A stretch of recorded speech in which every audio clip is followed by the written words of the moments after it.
So I think the game plan for today is this class and the class that happens next week are both classes that are essentially structured or geared for what I call special requests.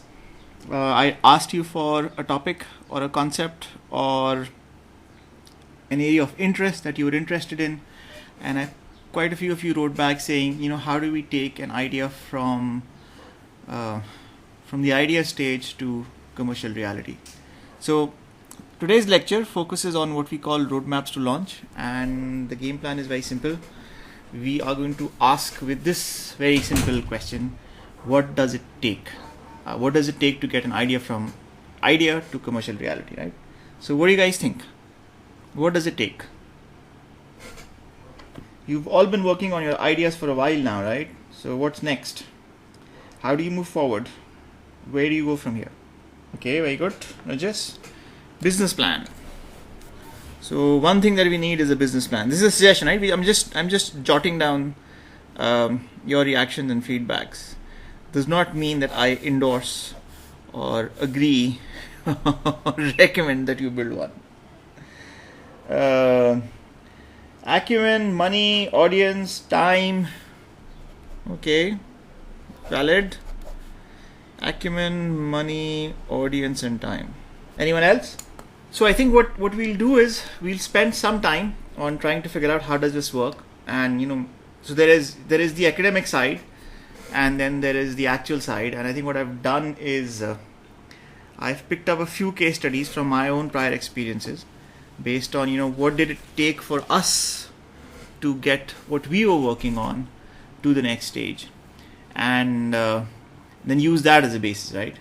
But I think at a high level, if I were to summarize it, Chairman Mao said this, and then Guy Kawasaki sort of paraphrased it very, very well.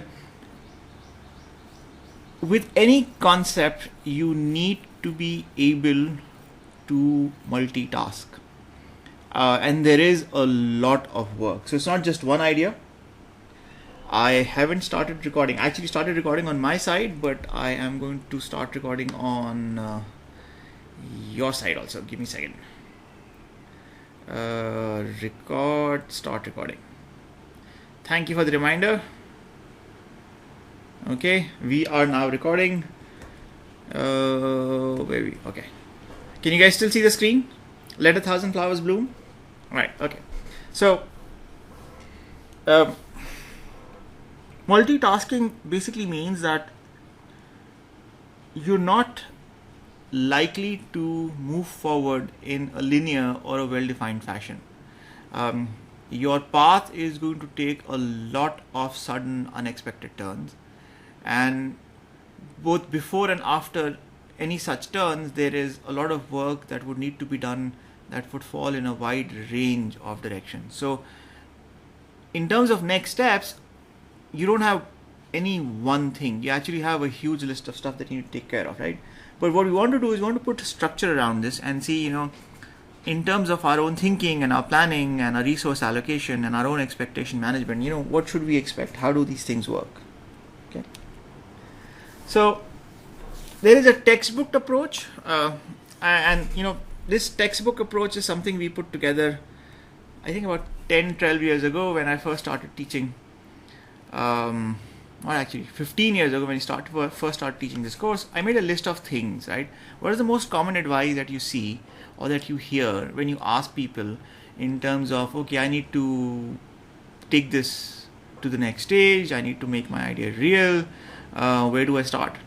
And I think the two or three big questions that come up again and again and again, common advice that you're likely to see again and again and again, right, are, okay, let's first come up with a name and a logo or a brand, and then link this to a backstory, right? Do you think this is valid advice? Is that the first thing you should do? Name, logo, backstory? Yes or no? So Sarah says yes, right? Name, logo, backstory. What about everybody else? Is name, logo, backstory a valid first step? Is that the recommended first step? So for those of you who've suggested and asked yes, right? And for those of you who've said no, or are thinking about saying no, and those of you not sure, I think the question is name, logo, backstory, right? If it is important, why? One. And if it's not important, then why? Two. Why are name, logo, backstory important? Very good, mom. So with the backstory, you have a sense of how to connect with the audience, right? That's the backstory part, right? What about name and logo? Do you need a name and logo to start? That's also fair, Hashim. So it's important because the first introduction of your product, first impression of your product, right? That's also fine. So yes, it's not a requisite, it's not absolutely essential, but having a backstory and then having a name that ties into that backstory and then having that tie into a logo gives everyone a level or sense of comfort, right? I'll give you an example. When I was in college at Fast ICS, I wrote for the university magazine, right? And I think the university magazine at Fast was called Online, still is called Online. So I wrote for the Online, and I think the first article I wrote was fine. And then, I started writing stuff which I thought was controversial, or at least I wasn't comfortable putting it under my name. So I used a pseudonym, right? So I wrote under a fictional name, and I wrote stuff which I thought was interesting, even funny, but I also realized that a lot of people would not appreciate what I was writing, and I didn't want them to know right off the bat that I had written it, right? So I came up with a name, and the name that I came up with was, can you guess what my pseudonym was? When Jawwad Farid was an undergrad student at BCCI Fast ICS in 1989-1990, and he wrote his first few articles for the Online magazine. He wrote under Jawwad Farid, and then he started writing stuff that he thought was controversial, so he came up with a pseudonym that he felt described both his point of views and his ideas. So what was my pseudonym? Can you guess? 19-year-old Jawwad Farid writing in the Online magazine at Fast ICS. Under what name did he write? Guess. No right. There are no right or wrong answers, right? Just guess. Come on, quickly, I'm waiting. Gossip Girl, John Cena. No. Is it your Twitter handle? No, it's not my Twitter handle. Twitter handle came much later. Something to do with running. Gossip Girl, John Cena.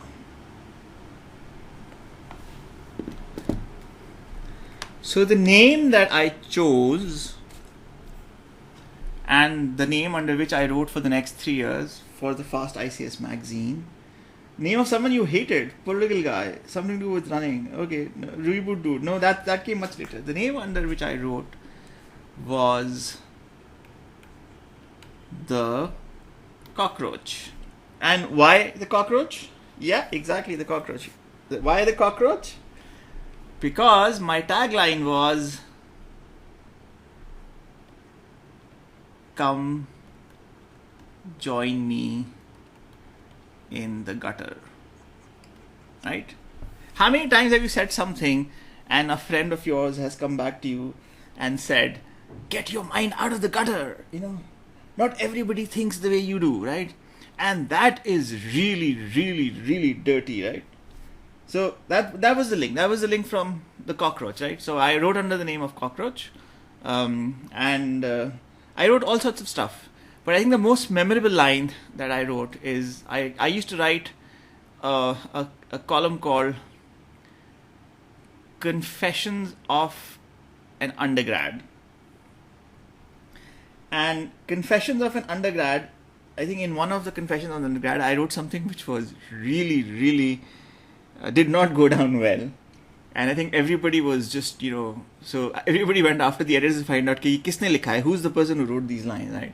And ultimately, I think when I graduated, they finally found out that Jawwad Farid had written these lines, and Jawwad Farid was a cockroach. But there was some interesting stuff that happened then, right?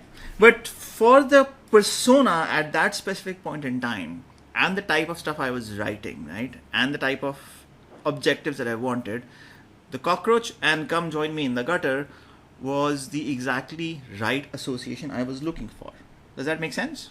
Yes? Does it make sense? Okay. So now,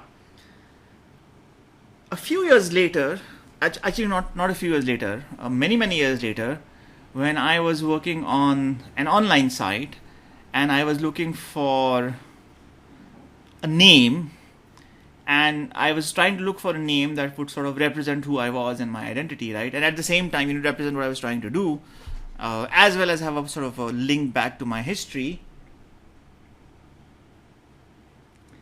We will talk about this. I think when we meet back in June in class, we will discuss it. I do not want to record this for posterity. Not just for posterity. Windows Team, YouTube, social, Habib University channels, God knows where these recordings will go to, right?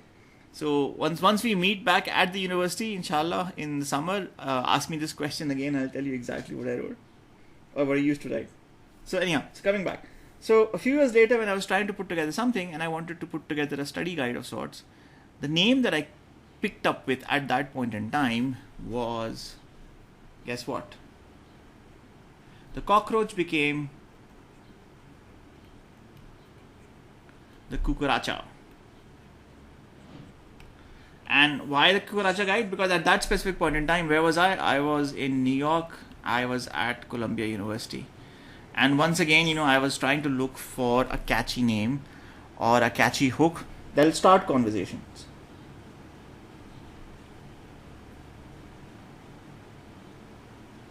So names and backstories are important. Now, so that's the first part, right? And even though there is a lot of debate out there, and even though you shouldn't spend an enormous amount of time on figuring out a good name and a good backstory leads to some really interesting conversations. And conversations are important because when you meet people and you ask for work, right?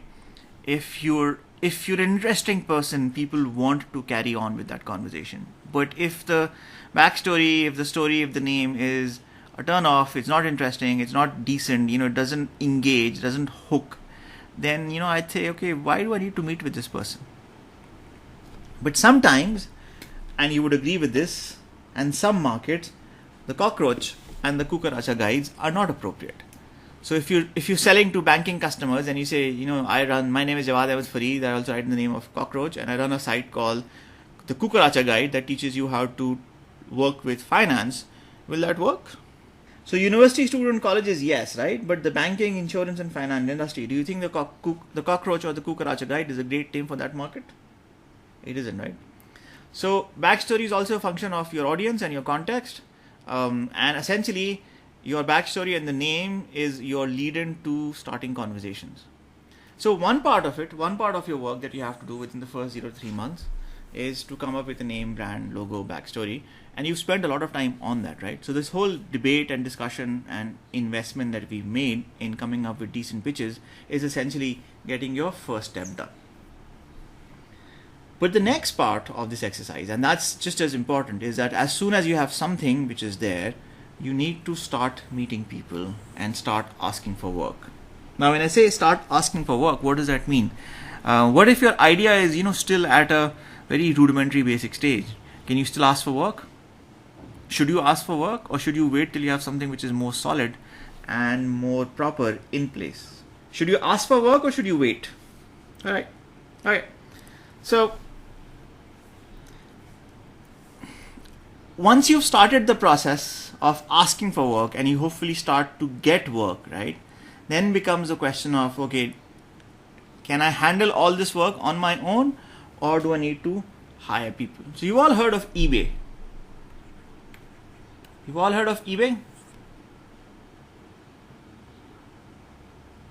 Pierre Omidyar, right? So Pierre Omidyar started eBay as a side hobby, right? As a side project. Craigslist also, started off as a side hobby, side project, right? But in eBay's case, and this is legend, in eBay's case, Pierre Omidyar, the founder, just ran it by himself. One person running that big, huge, giant website for allowing people to buy stuff, bid stuff, sell stuff, auction stuff, right? But when he was running this, right, he promised himself, he said, I am only going to hire people who are smarter than I am. And if I don't find people who are smarter than I am, then I'm not going to hire them. So this was his filter and his criteria. And eBay actually grew to be a fairly substantial business, with thousands of orders, thousands of transactions, millions of dollars in revenues, before Omidyar finally found someone, right? So he started off as a side project, did this part time, side by side with his regular job, right? And then ultimately when he got to a point where he wasn't able to handle it, he quit his job and just ran this full time. And then it got to a stage when it wasn't enough for him to do it full time. He kept on looking for people that he thought were smarter than himself, right? So there needs to be a plan of some sorts that suggests, that looks, that evaluates in terms of, okay, can I handle this work? And only when you get to a stage or start closing to a stage where the work becomes too much do you start looking for expansion.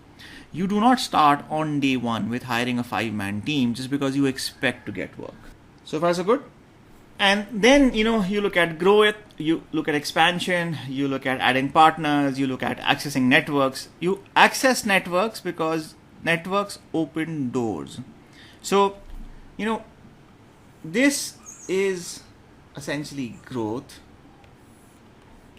This is essentially creating a funnel that feeds you work, right? So I've put in distribution here. Distribution is a very broad term. It's not necessarily the most appropriate term, but the focus here is work will find its way to you through multiple channels.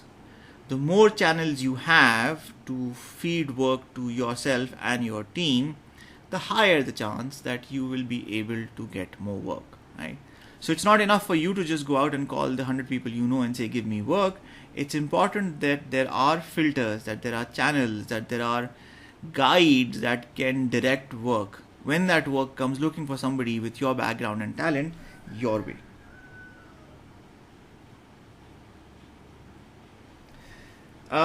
So do you wait till you can't handle it yourself? Not necessarily. I think it's a function of how do you want to start and how much work do you expect to get, right? So for example, one of the most common mistakes that people make is if you get a little bit of funding, you go out and hire 3 people and say, okay, we're going to do this together. But sometimes you don't know when work will come or how much work will come, right? So there is a balance that needs to be maintained between your expectation of when work will start. For example, if you start a restaurant, so if you start a restaurant, somebody needs to cook the food, somebody needs to serve the food, somebody needs to clean the kitchen, somebody needs to clean the restaurant, somebody needs to take orders, right? There are multiple roles here. One person cannot do the same. So you can't open the door, clean the restaurant, ask people to come in, join you, take their orders, cook their orders, serve the order, clean up the table, clean up the kitchen, and then start all over again. In this context, it doesn't make sense for you to just do it by yourself. But there are other models and other variations where there are possibilities where there are possibilities that you may actually be better off than hiring people right off the bat, right in the beginning. It may be better for you to think about what type of talent do you need and how much work do you expect to get, and then add talent. Does that make sense?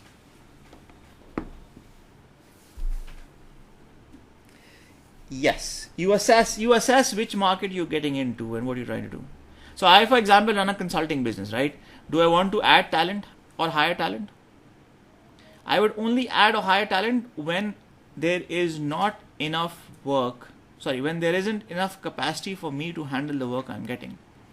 But if I don't anticipate, if I don't expect, if I don't plan on adding too much work, it doesn't make sense for me to add talent at this point in time. And then throughout this, process, so we've done a short term. So we've done a 0 to 3 months, 1 to 3 months, 4 to 12 months, 6 to 12 months, right? Throughout this process, the one thing that you're doing side by side is you're improving your pitch. Now, when you talk about the pitch is not just a pitch that you're making to investor. The pitch is your backstory. Pitch is your script. Pitch is your conversation that you start with customers when you speak to them about giving you work, right? What makes you different? Why are you special? What problem, challenges, issues do you solve? Why should the customer care about what you're doing? Why should they work with you? Why should they trust you? Why should they give you work? And these conversations improve not just because you're coming up with better ideas. They improve because you're having all of these conversations we spoke about earlier. Each conversation allows you to figure out, okay, how did that go? What was well received? What wasn't well received? what did not go down well, what did go down well, what should we say better because it didn't sound okay, what's perfect that sort of needs to be sort of tied in, locked down, smoothed over so that the impact is stronger, that the punch is stronger. Now sometimes you do have marketing collateral, so people say, send me a one pager, send me a one liner, send me some material that I can take a look at, right? Now that material is really important. So when you send out, when a client or a customer says, send me something to take a look at, right? A lot of you are raising funds right now for your summer programs or your graduate studies, right? And when somebody says, I like it, I'd like to help you out, send me some material, right? What do you send them? क्या भेजते हैं आप? If you're raising money to fund your graduate education, yeah, and somebody says, that's a great idea, I'd like to help you out, send me something, what do you send them? So you send them achievements, project aspirations, sponsorship proposal, description about the cause. Right. What's the objective of that document? When somebody says, send me something, what do they want to see? And when you send it to them, what do you want them to do? So you want them to write you a check, right? That's the objective. But you also have to think about, why would they write a check? So the first question is, do they have the money to write you a check? Right? So if you want to raise $10,000, can you raise $10,000 from someone who's broke? You can only get a check for $10,000 from someone who has $10,000 to spare. So the first part is you have to qualify, right? You have to qualify your customer. Second part is you have to think, okay, what does this customer want and ask? So what would he need to see, or what is he or she looking for what is the filter that he or she is using to identify which student he or she is going to support, right? And then based on that, you sort of prepare a package which you call a sponsorship proposal and send it to him. But the objective of the sponsorship proposal is, the call to action is to get yourself a check. Similarly, when somebody says, send me some material on the marketing side, on the sales side, the objective is for them to convert. Your objective is for them to come back with an order. Again, write you a check, right? So the script that converts, the package, the collateral, the material that brings customers back with orders evolves, because your initial understanding of what sells may be completely incorrect. And as you engage in conversations with customers, you may find that there are some triggers that work very well and there are others that don't. And then side by side with this, you're also experimenting. You're also trying out new things. You're also trying to see what works, what doesn't work. You're also keeping an eye out for market feedback. Your product is great, but it's really expensive. Your product's really expensive, but it's pathetic, right? You charge $200 for a steak, right? But the steak is not very well cooked, right? This was a lovely meal, but the restaurant wasn't clean. How do I get this specific feature to work? I don't see any options in it for me to work with this. And this is really important for me as a customer, right? These are all feedback elements, some that require action on your part, others that require you to improve your product, yet others that you just file away for future reference. And then in this process, I have this concept that I call a $100 bet. $100 is now a big amount, but once upon a time it used to be 6,000 rupees. So how do you make a $100 bet? You take 6,000 rupees and say, okay, I'm going to put or spend or invest 6,000 rupees or $100, or as per the current exchange rate, 17,000 rupees or $100 on this specific idea. And that specific idea could be a test, it could be an extension, it could be getting feedback, it could be getting data, it could be trying a variation, it could be running an experiment. And these $100 bets are bets that ultimately, you make a lot of $100 bets, but some of those bets pan out, some of them don't. And of the ones that pan out, some pan out in a really, really big way. So the idea is, again, come up with stages, experiments, concepts, extensions that you think would ultimately add value. So what is the common theme? In the discussion that we just had, right, where I said, here are the things that you need to do when you start up. What are the common themes? What do you take away from it? क्या सीखा आपने? Do you have a plan? Do you know what to do? Is that enough? Will that help you get to the next stage? So there's a lot of stuff that's happening in parallel, right, SN? And that you have to learn to appeal to the customers. That's also very good. What else? So common themes, right? 0 to 3 months, 1 to 3 months. Backstory, logo, brand name, meet people, ask for work and repeat. Hiring, growing, expansion, adding partners, distribution, accessing networks because you want to feed yourself with work, right? Keep improving, get to know what people want, and then improving your pitch, incorporating market feedback, experimenting, and making $100 bets. So this is a typical high-level placement, right? And the challenge with these high-level placements is that a lot of times when I try and put together a 3 or a 4 slide summary of what needs to be done, there's a lot of stuff that gets left out. So I thought it'd be useful and interesting for me to walk through about 3, maybe 4 ideas if you have time that I worked on in my life, right? And walk through the process that we used.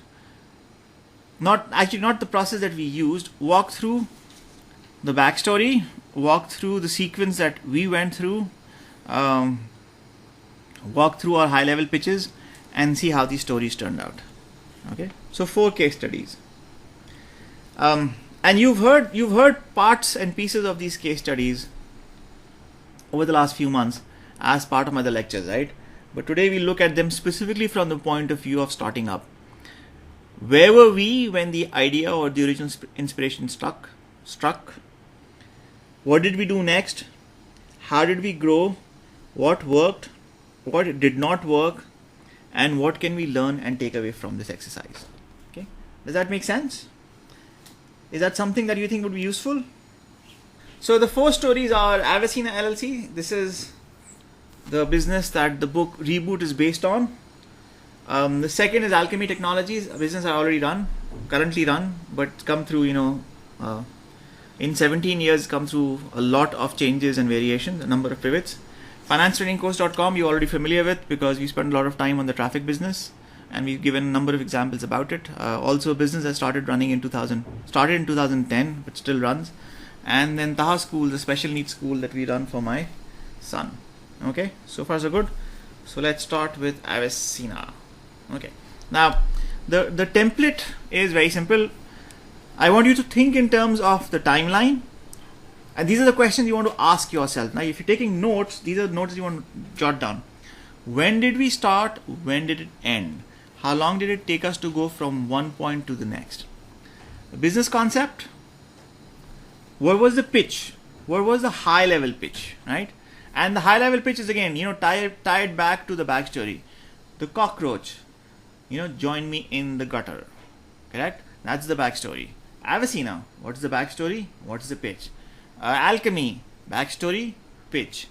FinanceTrainingCourse.com, backstory, pitch. Taha School, backstory, pitch. Okay, use these to get a sense of building, driving, creating, crafting your own backstories. And then right towards the end, we'll come back and take a look at issues, challenges, and mistakes. What is it that went wrong and what can you learn from it so that you don't make the same mistakes that I did? Fair enough? So let's start with Avicina. So how many of you managed to open or read or see or browse through Reboot, the book?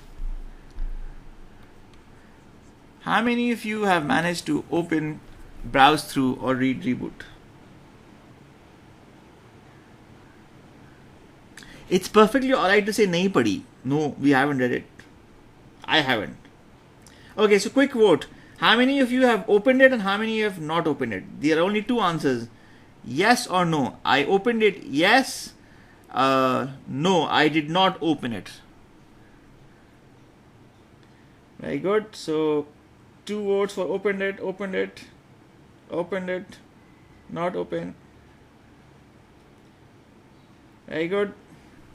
And we will use this as attendance, right? So this question on Reboot, You open it or not open it will count as attendance.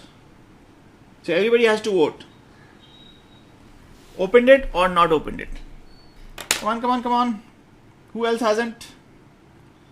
So we've got, let me see, 1, 2, 3, 4, 5, 6, 7, 8, 9, 10, 11, 12, 13, 14, 15, 16. So only 16 people are attending this class. Are you sure, guys and girls? 16 votes, 16 people, 16 students in the class. No, I understand you're here. You're supposed to vote. No, here does not count. Here doesn't count. You have to answer the question that was asked. And I'm not going to repeat the question, because if you're not paying attention, you miss the question. So as I said, you are 1, 2, 3, 4, 5, 6, 7, 8, 9, 10, 11, 12, 13, 14, 15, 16. 16. Okay. So only 16 students will be marked as attending the class because they answered the question that was posed and voted for. Alright, so we're talking about Avicenna, venture number 1. And what was the pitch? In the beginning, I think our thought process was that we were in the teaching business. And then I think when we went through a long back and forth on what the name actually, what the business actually represented, what was it that you're trying to achieve, and we finally came up with the tagline, knowledge acceleration. So the concept of knowledge acceleration was teaching is difficult, acquiring knowledge is difficult, picking up a new skill is difficult. How do you fast track that process? That's the backstory. But how does that backstory tie in with the name Avicenna, right? What does the name Avicenna represent? Any ideas? What does the name Avicenna represent? Philosophy, knowledge, learning. So the actual name that Avicenna is based on is actually, if I remember correctly, it's Avicenna, which is essentially Italian or Roman for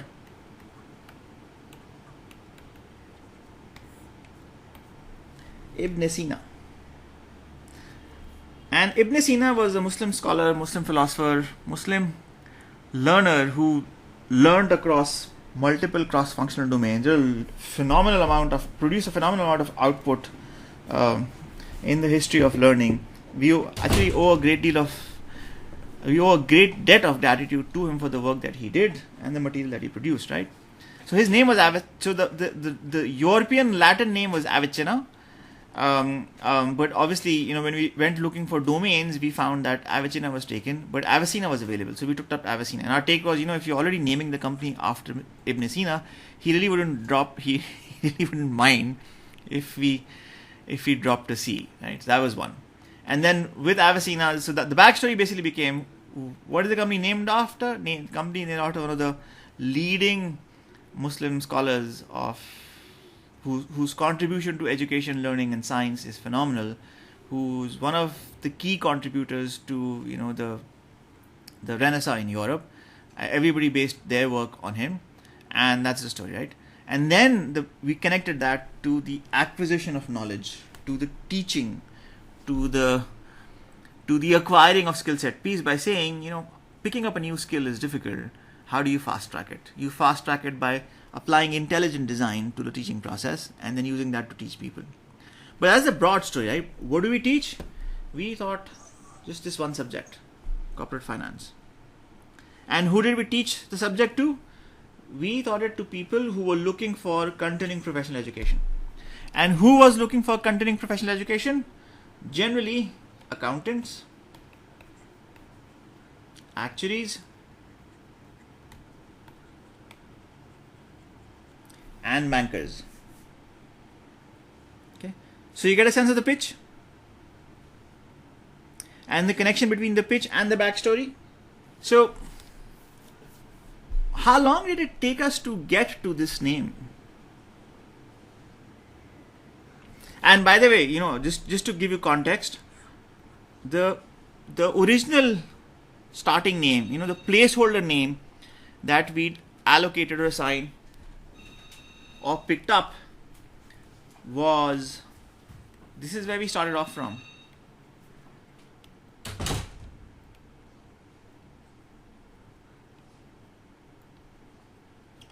Avicenna's original name, the first name that we started off was the Cucaracha Guides. We worked under or with the Cucaracha Guides, I think, for about a year.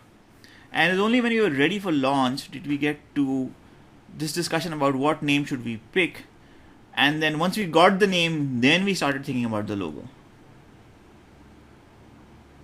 But at the point when we started thinking about the name, to the point we actually got to a name that we were all happy with, that we'd all agreed on, was I think about maybe 2.5 months. And the logo took, I think, another 30 days. So from the point that we came up with from the point that we said the Cucaracha Guide is not a suitable name for the banking and finance and insurance industry, we need something better, to the point that we came up with Avicenna, it took us about 2.5 months. And from the point that we came up with the name to the point that we got a logo was about another 30 days. So about 3.5 months in total. Okay. Does that make sense?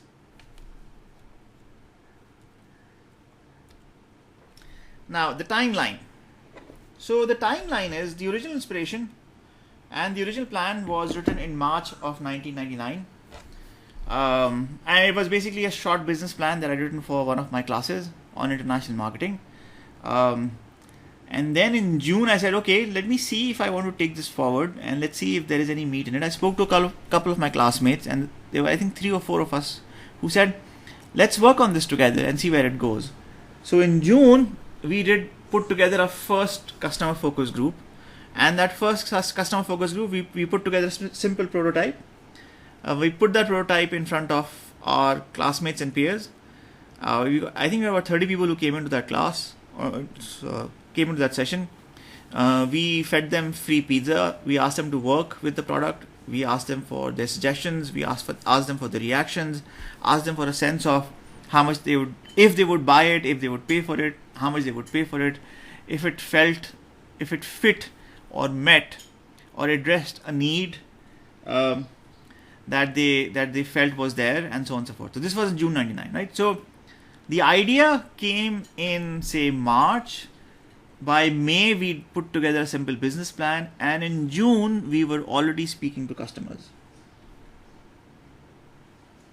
And the objective, when we spoke to customers, we didn't say, here's an abstract tool that'll help you teach something. We actually put together a very short, brief course on one very exotic, difficult, complicated, awkward topic that everybody need to be comfortable with. And we put together that course in a simple website, and we put that simple website and that simple course in front of them and said, okay, guys, does this make sense? If you saw a product like this, would you buy it? Would you work for it? Would you pay for it?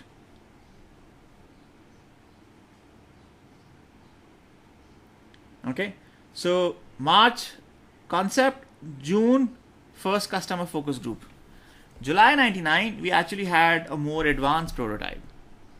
August 99, the 3 or 4 friends and I, we said, okay, we are here for another year. We graduate in May.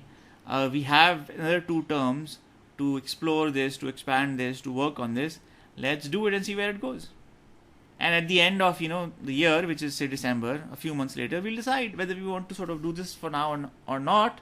But for the next 3 or 4 months, we're all in it, and we'll all work with it and see where it goes. So December, I had the $100 million conversation.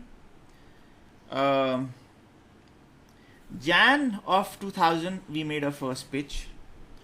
May of 2000 was the conversation with Deloitte in San Francisco, in LA, with the Orange County Angels Network. August, we were ready with an actual product. So now think in terms of the timeline. March is the original concept, and August. So how many months is that? So a year plus maybe April, May, June, July, August, 5. It's about 17 months. 17 months to go from the original concept to a product.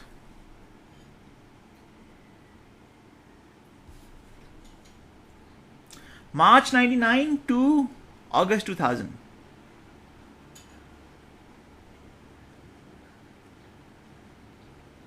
Question is, what did we do in those 17 months? So March to Jan, this piece, right? March to January, this piece is the R&D phase, right? Does the product serve a market? Is there a need? What does that need encompass? What is required? What are customers looking for? How much are customers willing to pay for it? What topics, what courses, what areas of interest are required? Will this business make money? Will this business ever make money? How much funding do we need? Should we have a business plan? Yes, we should have a business plan. Let's write that business plan, right? Put together sample content, put together a prototype, put together a tangible proof of concept that people can play with and see if the product would work or not work. So that's from March here to Jan. And then Jan, we hired a team to build out the product, but the team also obviously needed a specification. So Jan to, I'd say, March was the discovery phase where you said, okay, if such a product is built, how should it behave? What should it look like? What should be the features? And that's on the technology. That's on the learning management system side, the LMS side. So what would the LMS do? But then, once the LMS is ready, what would courses look like? So we had two separate teams. One team that was working on technology, one team which was working on courses. Two separate teams. One team working on technology, one team working on courses.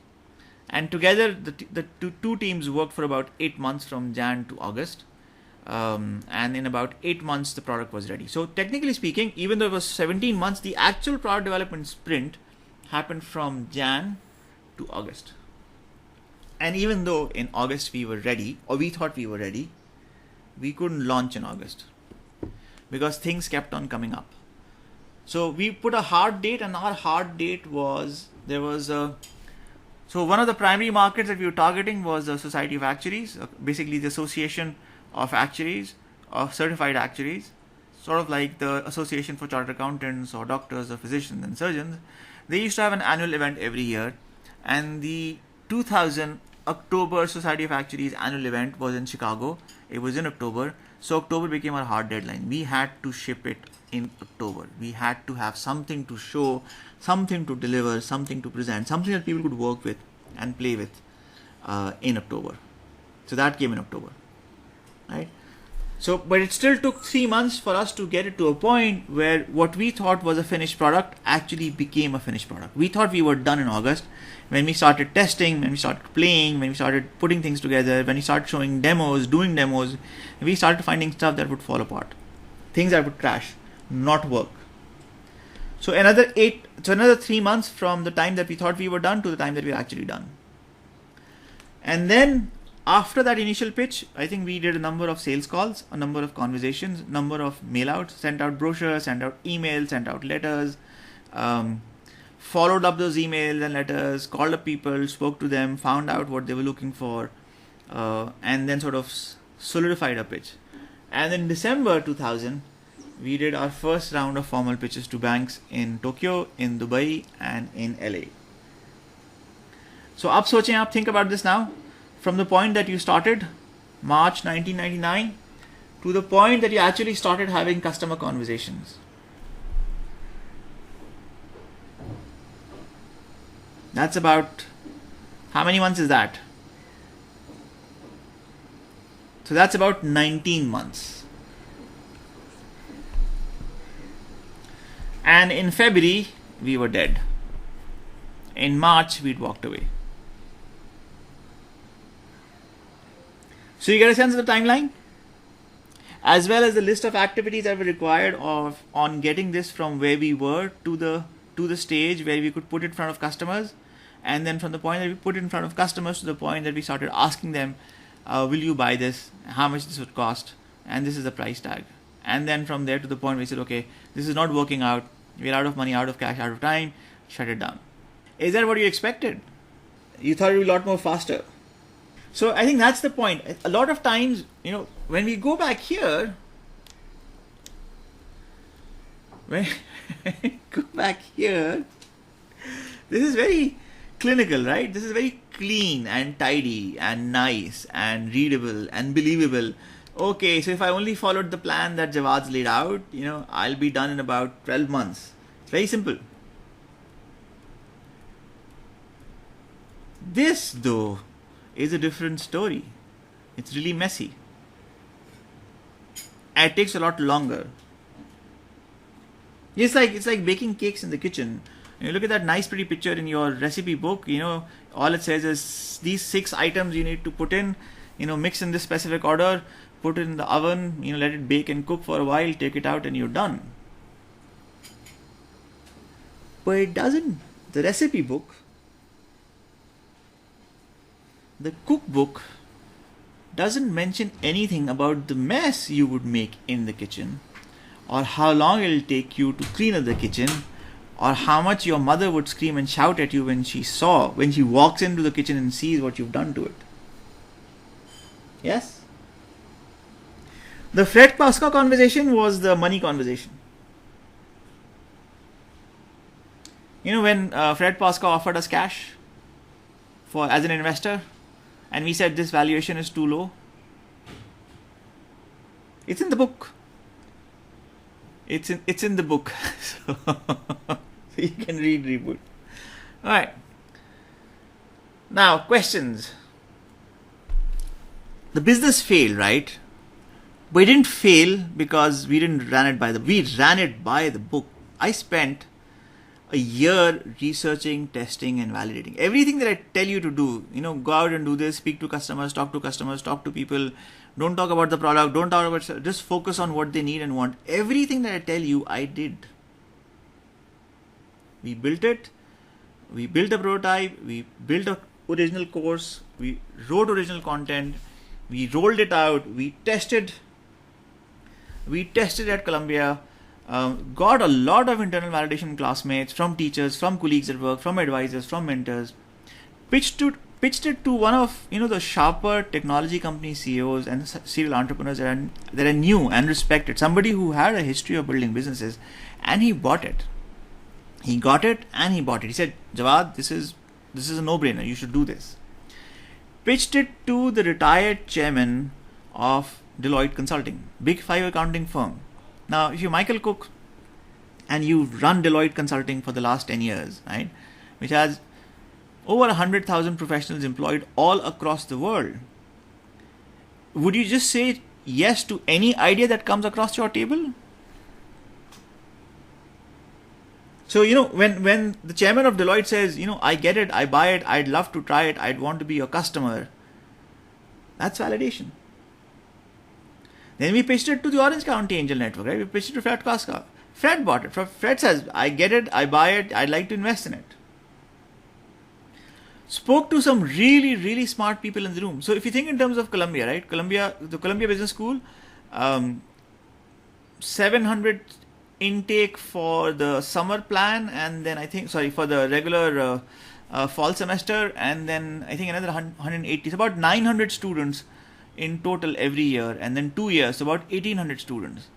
So of those 1800 students, the smartest people I could find, I spoke to them, pitched to them, showed them the product, showed them the idea, and most of them got it and bought it. So the customer part we did,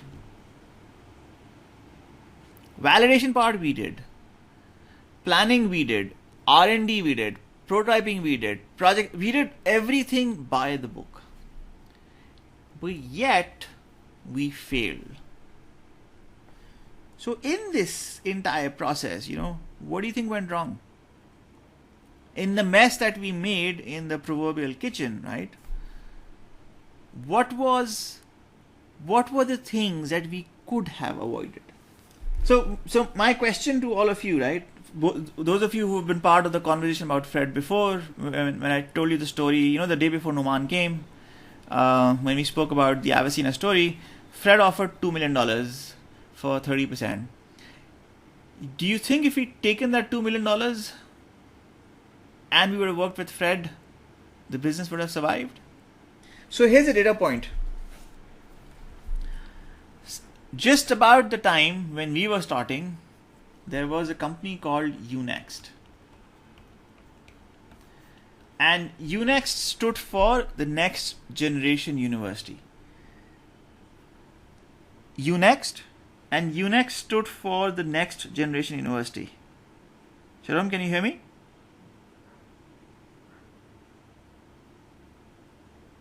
Is this better?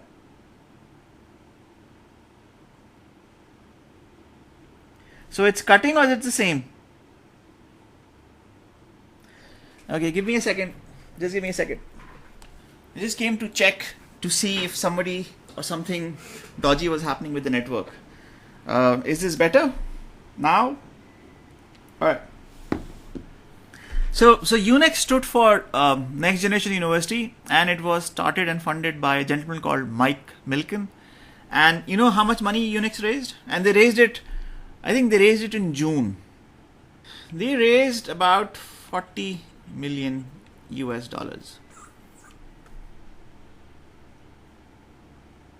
Fred had only offered us $2 million, right? UNEX raised $40 million. But they didn't just raise $40 million. They tied in contracts and arrangements with professors at Columbia, at I think Wharton, at UPenn, at Stanford, at I think some of the bigger names, the top Ivy League universities. And their thought process, their thinking, their mindset was that they would essentially completely rewrite and revolutionize online education. So you think UNEX survived? You think UNEX also failed? Have you heard of UNEX? Have you seen any company around that's leading in the online education space called UNEX? When do you think UNEX failed? They raised $40 million, right? We raised $75,000. UNEX raised $40 million. So when did UNEX fail?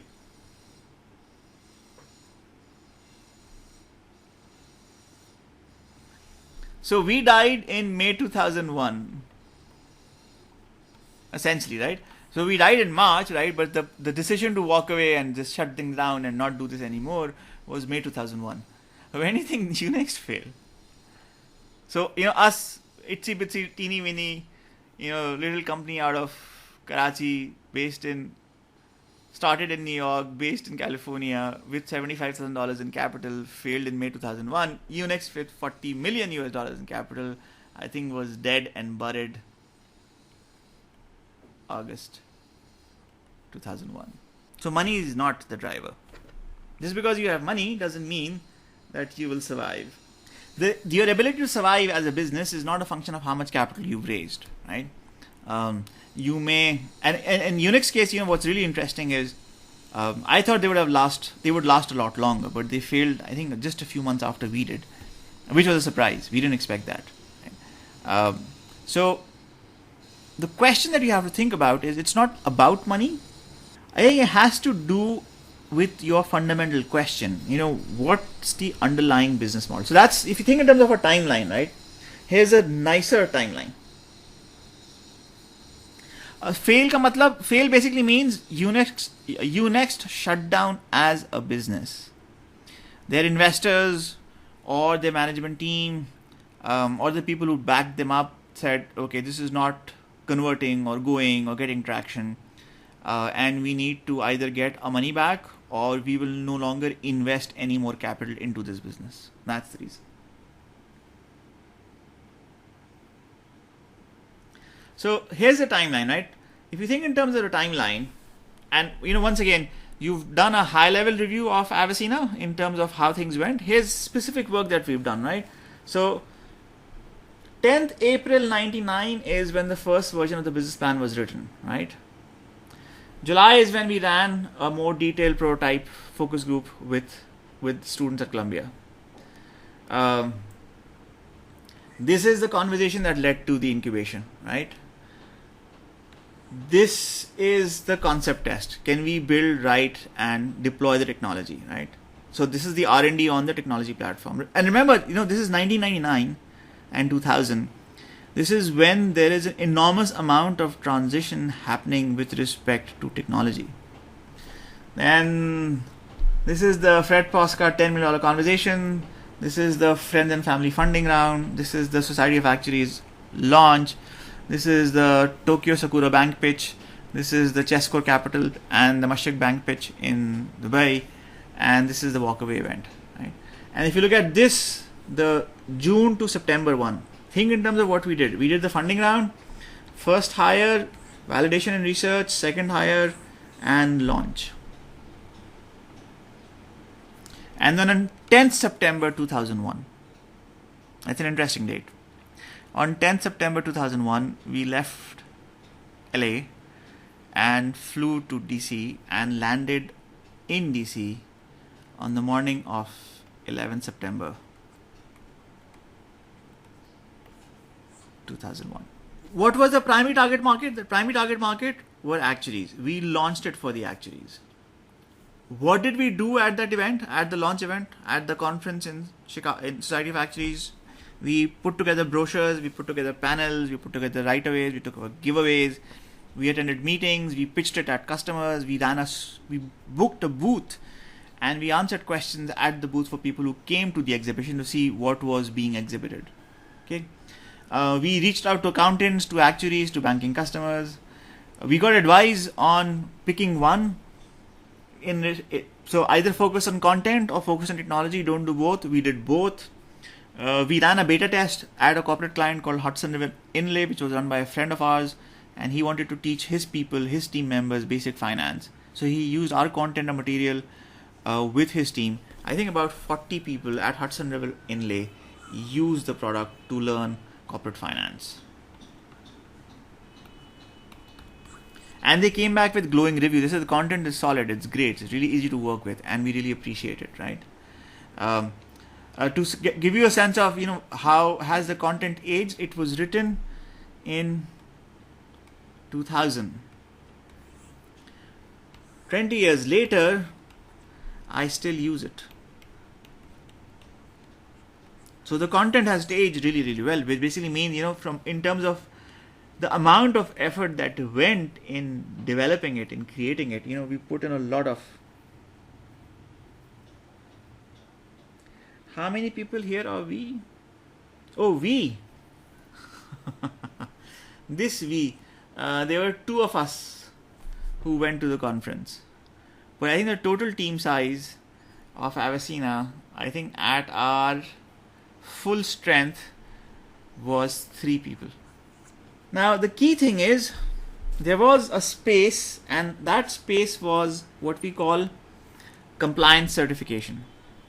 Compliance certification post 2000 became a huge market. It was already a huge market, but despite all our research, despite all the work that we put in the R&D side, we missed it. Why did we miss it? Because we were so focused on the business school market. We were so focused on the analyst training programs. We were so focused on the actuaries and the accountants, right? That we didn't think this market was big enough, attractive enough, or interesting enough at that specific point in time.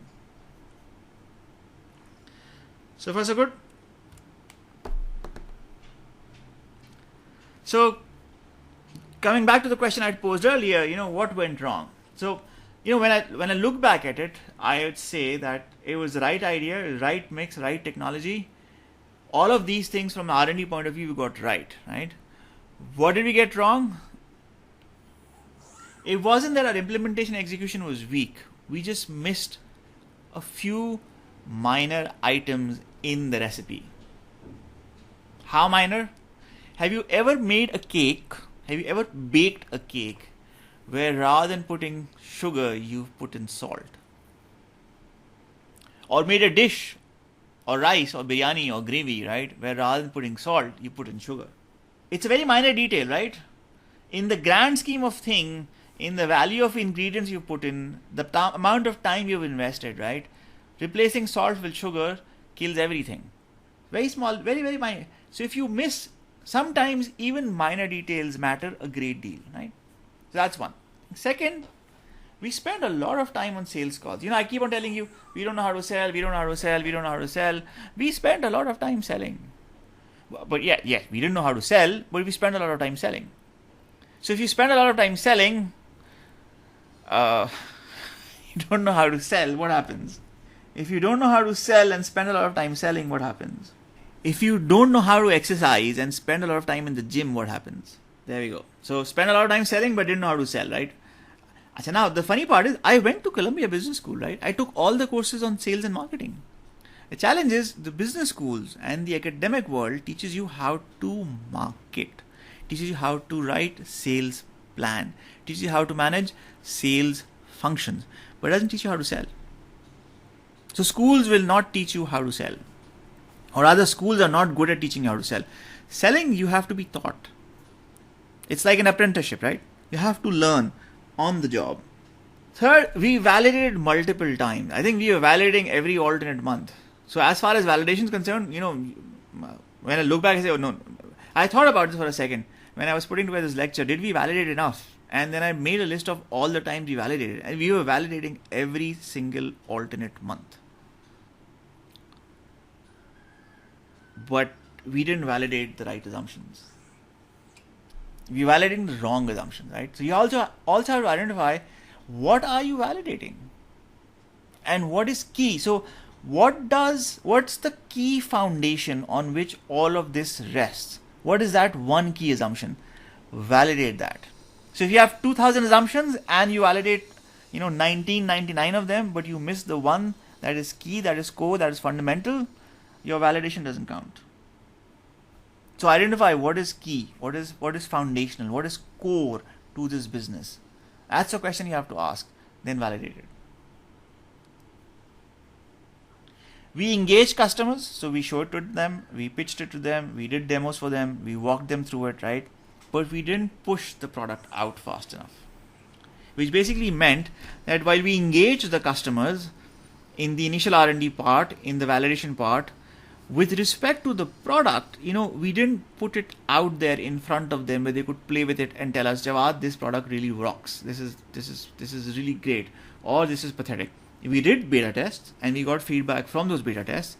But when I think back at it, those customers were not the target market. They were happy with the product and they used it to its fullest, right? And they got fairly substantial advantage out of it, but they were not the target customer, not the customer that we were looking for. And then I think the biggest insult to the injury is there was a business plan. I think I did 56. I mentioned this in the book. The final version of the business plan was version 56.1.1, which doesn't mean that I wrote 56 versions, which means that there were subversions within each digit. So there were possibly hundreds of revisions to the business plan. The final business plan was 56.1.1. There was a 2 MB Excel spreadsheet, which was the primary financial and business model. We did that right also. Did that by the book. But we did not focus on what I call the revenue conversation, or the revenue conversion map. So revenue conversation is,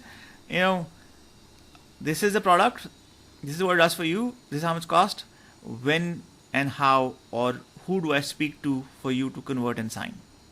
And then you link that to your conversion plan, which basically says, okay, I've done the demo, I've done the pitch, I've done the trial period, okay, now you need to convert. So these two things are very important. Your revenue conversation, I've pitched it to you, here's where you sign on the bottom line. You need to get that script right. And second is what I call the revenue conversion map, which says, okay, this is how the funnel works. This is how people come in. This is how they walk in. This is how we show them the demo. This is where we actually ask them, do you like it? Is it good enough? Do you want it? Okay, if you want it, take out a checkbook, write a check, and move on. So we didn't have a clear ask or a clear path to conversion. Now these are minor items. These are not big deals.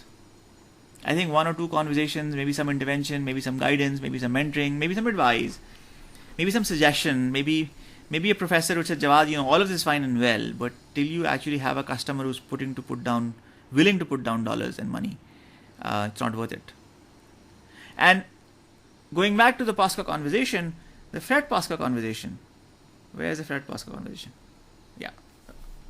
The Fred Pasca conversation was not so much about money. I think it was also about conversion. It wasn't just that Fred and his team were bringing money on the table. It was with Fred and his team, I think we would have found it easier to refocus ourselves on raising and getting revenues. That's an assumption I'm making.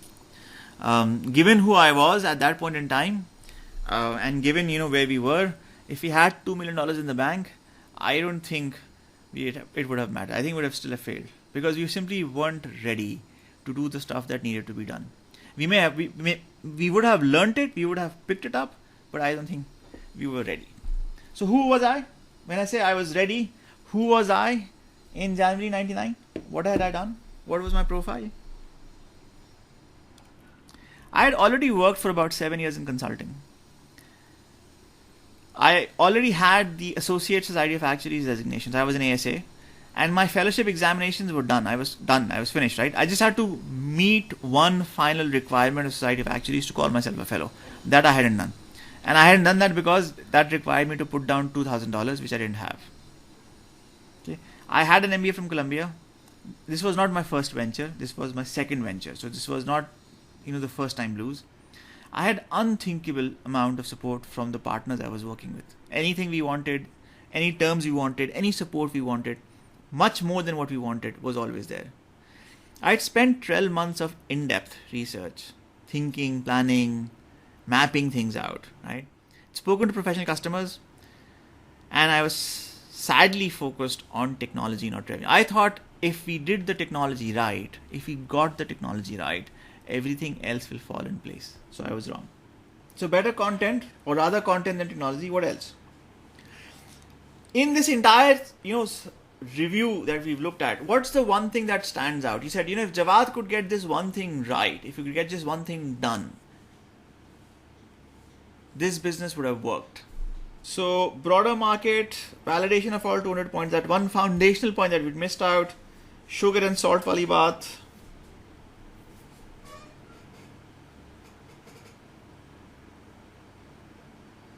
So I'm going to leave you with this thought. I want you to keep on thinking about what's the one thing that should have worked, right? And for those of you who are serious or interested in finding out what is the one thing that should have worked, I'd again recommend, if you haven't read the book, take a look at the book. It's really outdated and it's really dated, and there are pieces where it's hard to read, but the real story and the real answers are in the book. So if you're interested, look up the book. If you're not, that's perfectly fine. Alright, so I'm going to skip this and skip this. And let's go to reboot. Okay, so the first one is done. I think we have 4 case studies. The first one is done. We now move on to the next one, right? And this is Alchemy. This is a business that I still run. And Alchemy, what was our punchline? What was our starting pitch? Why did we start Alchemy?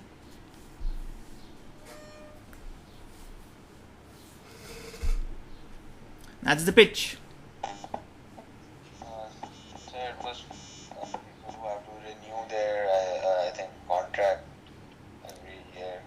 Who?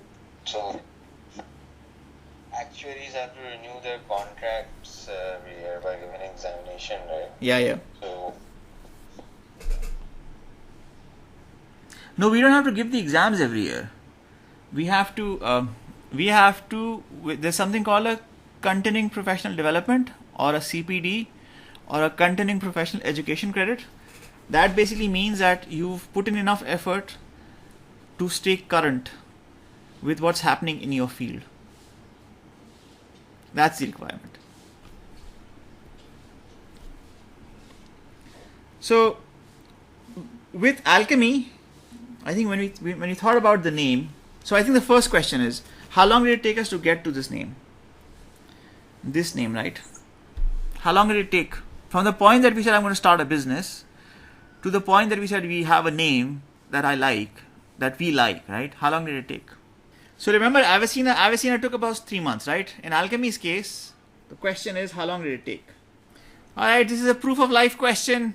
Prove it that you're listening by answering the question. How long did it take us to get to the name?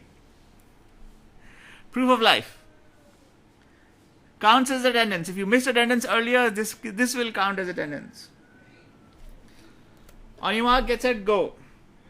And I have, let me see, 1, 2, 3, 4, 5, 6, 7, 8, 9, 10, 11, 12, 13, 14, 15, 16, 17, 18, 19, 20, 21. You want to know the real answer? I'll surprise you. I'd done 4 interviews when I came back to Pakistan. They led to 4 offers. I didn't like any of those offers. We were all sitting together, and I think this is something I've mentioned in the class, one of the classes earlier. All of us sitting together on 27th January 2003, and my mother says, "Ki tum kya karoge? What have you decided? Which idea are you going to work on? Which of the jobs offer are you going to pick up?" And I say to her, "Ki I'm going to say no to all of them." Then she says, "What are you going to work on?" I said, "I'm going to work for myself." And then she says, "Okay, okay. So what are you going to call it?" And I say, "Okay, one of the things I've realized is there are lots of stuff that people get wrong, difficult stuff that's very, very difficult to get right, and everybody gets it wrong. I'm going to get it right. We are going to get it right. That's what we're going to work on." And then looking around saying, that stuff that the medieval chemists used to do where you used to turn lead into gold, what do you call that? My sister says alchemy. I said, "That's it. That's the name." So I think about 5 minutes. Sometimes inspiration is very, very kind. Sometimes, if you're graceful enough, if you're willing enough to be receptive, the muses are just ready to give you the name that you want. 5 minutes. Absolutely. One conversation. What am I going to do? I'm going to do stuff that people can't do. That difficult stuff. Just like those medieval chemists that used to do in the medieval ages. What do you call that?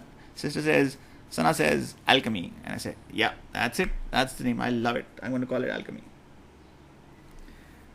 So again, I think the second thing I want you to remember is all of this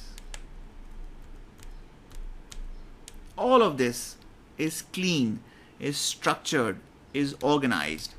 Real life will throw curveballs at you. We'll do stuff that you didn't expect, stuff that we didn't teach you, stuff that you didn't learn, stuff that wasn't discussed or described or documented in any of the books. But it'll come your way. And when it comes, you have to handle it. Okay, so no separate business. FTC finance training course is a separate business. So now the second part is this is even more funny. I spent a year and a half investigating, researching, planning, thinking, doing stuff, mapping things out for Avicenna. Alchemy, dinner conversation, I said, I'm going to say no to all the offers and I'm going to work for myself. And that was it. There was no plan. There was no research. There was no R&D. There was no thinking. There was no proactive assessment. It was just a reaction. I said, I'm sick and tired of being taken advantage of. I don't like the offers I've been made. I don't think I'm going to work for any of these guys. I'm going to work for myself. That's it. So I was essentially what I'd call an accidental founder. Then I use this term called Brownian motion, right? Do you remember Brownian motion? Have you studied Brownian motion? Physics? Students of physics? So Brownian motion is essentially the inspiration or the primary model that we use for random sampling in finance and in physics, right? Basically motion which is random. You can't predict it, you can't forecast it, right? Molecules move in random directions. So far so good. So if I think in terms of alchemy is a perfect case study of what I call a founder undergoing Brownian motion. If you had sort of a drone sort of flying overhead at 10,000 feet on top of my head for the last 20 years, and you reviewed that video recording, if you had enough time and money and resources to sort of record my life for the last 20 years with alchemy, and then sort of pass it through a filter that says, okay, let's look for structure, let's look for organization. Any AI that does this for you will come back with a very simplified assessment, and that says there is no plan. There is no structure. There is no guide, there is no map. This is just pure, simple Brownian motion. So I think for all practical purposes, despite, and that's what makes the example so conflicting and contrasting. One well planned, well laid out, well executed, well structured, well funded business goes down the drain. One proactive, reactive, spur of the moment call, goes in a very different direction. But then the first big break came. We started in Jan 2003. The first big break came in August 2003, which was the Financial Market Association's contract, and that finished what I call the Brownian motion. That sort of set the direction. Okay, this is the path we're going to follow. Then we added services and products, specifically on the training side, and that became a big business in 2004. And then we did enterprise risk software from 2004 to 2019, right? So if I think in terms of the three practices Alchemy runs, the first is treasury training. That started here in 2003. We started doing that in 2003. 17 years later, we still do it. The second is the actuarial practice. Again, started in 2003. To date, in 2020, we still do it. The third is what I call enterprise risk. Started in 2004. 2020, we still do it, but I would say right now the bulk of my practice at this point in time is the actuarial side. I do some training work and I do some risk consulting work, but that's not about it. Okay. So if you think in terms of pivots, and this is where the Brownian motion piece comes in. First idea that we thought we'd look at, that we'd work in, I was really interested in what I call the people business, in understanding performance, in helping people get to their true potential. And I thought the HR function or the HR business or the administration in typical, both small as well as large businesses, does a terrible job of managing that, right? It's the most hated function across the world. Still, I'll fix that. That's what I'll work on. So I think I spent the first month and a half looking at areas to work on. Didn't get traction, moved on. Moved to actuarial services. Actuarial services, first contract happened almost immediately, right? 27 Jan, I said I'm going to work for myself. I think I had the first contract on 10th or 15th February. That was very quick. Treasury training services, August 2003. Risk software, August 2004. Treasury software, much later. Basel software, much later, right? ALM software. So all of this, I think, is still about 2008, 2010, maybe 11. Started off here in 2004. So 2004 to 2011. And then 2011, we hit a point where we said to all of us sat down and said, we don't want to do software. We love building products.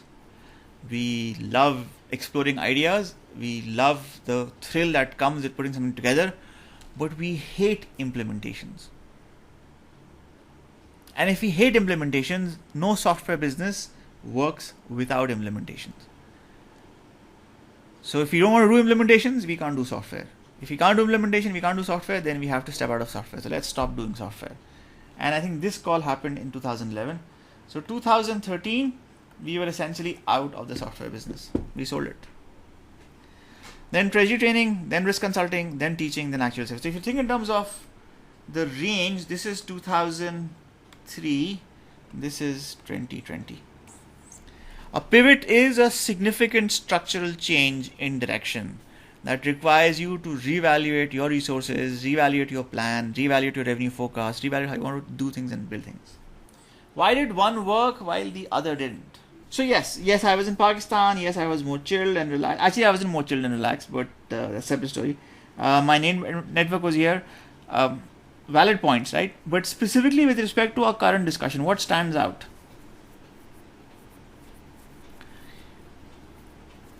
Between Avicenna and alchemy, what's the key theme? At the thematic level, at the foundational level, what's the difference? If you look or you think about what we've discussed, right? And if you just limit yourself to the current context, what's the starkest thing that stands out between Avicenna and alchemy? That you think, that you suspect would led to the difference that we've seen here. So one is, yes, experience. I'd already failed, right? So I was better prepared for failing. You have two choices. Choice number one, would you rather be lucky or would you rather be right? Pick one. हाँ जी बताएं. What do you think? What do you guys think my answer would be? I think luck plays a major role in, so luck, timing, breaks, opportunities, people who open doors make a huge difference.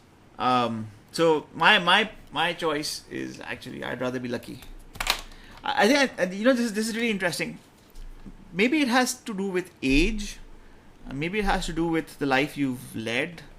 Maybe it has to do with how you look at things, right? But in the beginning, when I started off as a professional, I would have voted. When I was younger, I would have voted for being right. I think for the longest time, being right was far more important for me. And even now, every now and then, there are certain core questions, core issues where I'd rather be right than wrong. But in general, I think I have shifted. And this shift has happened over the last 20 years. 20 years ago, if you asked Jawwad and Farid, would you rather be lucky or right? I'd say I'd rather be right. 20 years later, I think I'd rather be lucky. It may be, Kabir, it's possible that there are going to be instances where you'll be right or rich, right? But a lot of times when you look at why certain things have become wildly successful, have done really, really well, you may find that luck certainly played a role. It has a role. It's not something that could be discounted. So there are people who have worked incredibly hard and have been incredibly lucky. And there are people who've been incredibly lucky and haven't had to work hard at all. So remember that, keep that. Sometimes, when you can't describe, when you cannot attribute success to all or any documented parameters, sometimes the undocumented parameter is luck. No, I'm not saying you should place your bet on luck. I'm simply saying luck plays a role. Be prepared for it. And when luck plays a role, and plays a role in such a fashion that you either win or lose, don't be a sore loser. It's it's like a very core, key, fundamental mind shift. Because, from a structure point of view, if you think in terms of academic training, academic experience, everything that we do in academia teaches us, trains us to believe that if I follow the script, if I do what I'm asked to do, if I follow the curriculum, if I prepare, if I study, if I put in the effort, I will get a good grade. Life is not like that. Sometimes you do everything right and you're disappointed. So he was right, and he was also very, very lucky. He came very, very close to going broke. If the crisis had been delayed by a little bit more, a little while longer, in the long run, there's a saying that we use in trading, in markets and economics, and that saying basically says that markets can afford to stay irrational longer than you can afford to remain solvent. Markets can afford to remain irrational longer than you can afford to remain solvent. I think Bari was in that situation. I had one of my colleagues, good friend, felt that the dot-com bust/boom was coming. He also felt that eBay was, the flag bearer of all technology companies, and eBay stock was massively overvalued. So he took a bet on it. He took all the money he had, his entire life savings, right, $250,000, and he bet on the fact that eBay will fall. And he was right, but he didn't have the staying power to fund and finance that bet. So he ultimately had to unwind it. He had to unroll it, and he lost everything. And a few weeks after he lost everything, eBay stock crashed. So he was right. He just had the timing off. Does that answer your question?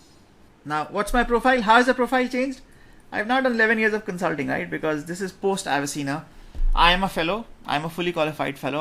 I've paid that $2,000. I've gone through the requirements that I had to go through. I have my MBA. I'm now venture number 3, and essentially no planning, just reactions. And if I look at the alchemy story, I basically say it was one accident after another, right? It was one reaction after another. So many lucky breaks. So when it comes to lucky or right, I think pre-alchemy it would be right. Post-alchemy, I would now clearly say that lucky is very important. So now the other pivots that happened that were not there, we sold the software side to a partner. We worked on rolling it out in Africa. We solved a massive technology problem after we sold it, right? Because that's what the partner required. But now, because we enjoyed building the product, we just didn't enjoy implementing it, right? So we still enjoyed building that specific piece. The system that we had was fairly complex. It became even more complex. But the questions still remained the same. The questions were, who were we selling to? Why were they buying? Was it really worth for them? And did we solve their problem and challenge? Did we improve their life? Or did we just pass the buck? So despite the fact that we kept on pivoting and changing, right, the underlying core fundamental questions, whether you work in the US, whether you work here, whether you serve markets in the Middle East or in Africa or in Far East, questions always remain the same. So now, venture number 3, financetrainingcourse.com, FTC for short, or the Avicenna reboot. FTC, there's the pitch. So Avicenna's pitch is knowledge accelerators, right? Knowledge acceleration. We make learning faster, skill acquisition faster. Alchemy pitch, difficult shit done, right? What's the FTC pitch? So, and then if you think in terms of the topic areas, right? These are the topics that we covered. Some of this stuff came from Avicenna because we'd done this work in Avicenna. Some of this work came from alchemy because we'd done this work in alchemy, right? These are all the topics that we taught at financetrainingcourse.com.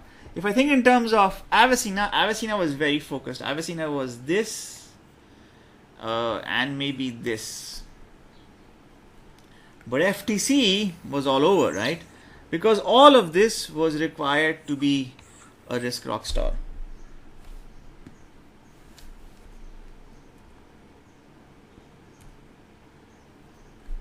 But now I want to take a step back and think about this, that Avicenna, the original concept, right, started in 99. FTC actually became FTC first. From Avicenna we came to alchemy, did a lot of work with treasury and risk as part of our software practice and as part of our training practice. Then we did something called PRR, which was called the Pakistan Risk Review. And then from PRR we got to learning corporate finance, which was basically a reboot of Avicenna. And then LCF, Learning Corporate Finance, essentially pivoted into financetrainingcourse.com. But in FTC's case, from here, right, to here, if you think in terms of the timeline, there is a year gap in which LCF was Learning Corporate Finance and then LCF became financetrainingcourse.com. Why did we make the switch and how long did it take?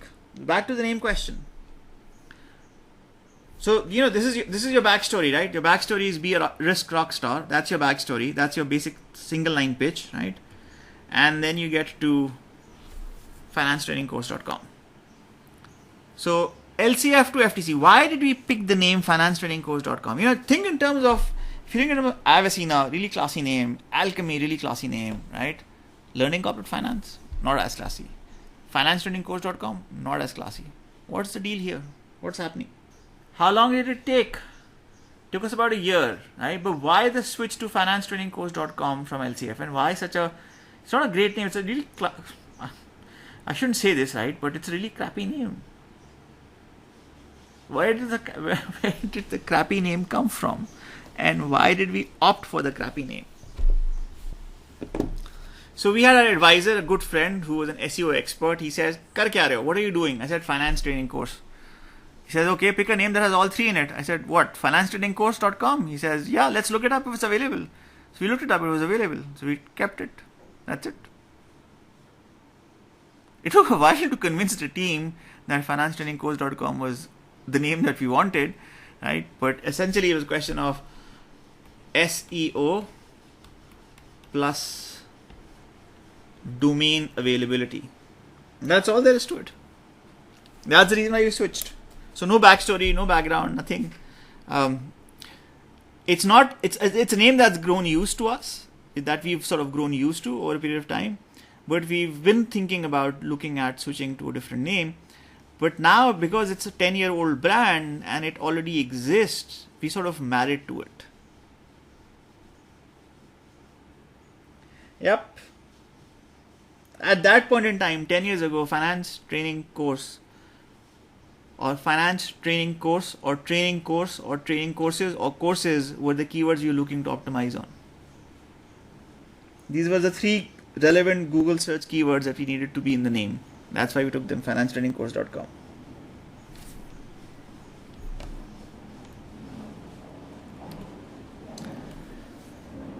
So in terms of timelines and sequence, first $100 bet was, can we get traffic?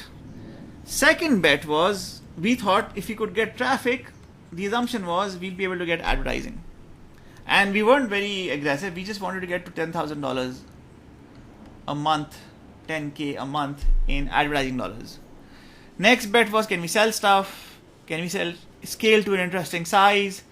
Can we do video courses? They should be in demand. Should we do an iOS, Android app? We did that. Should we do an iBook? We did that.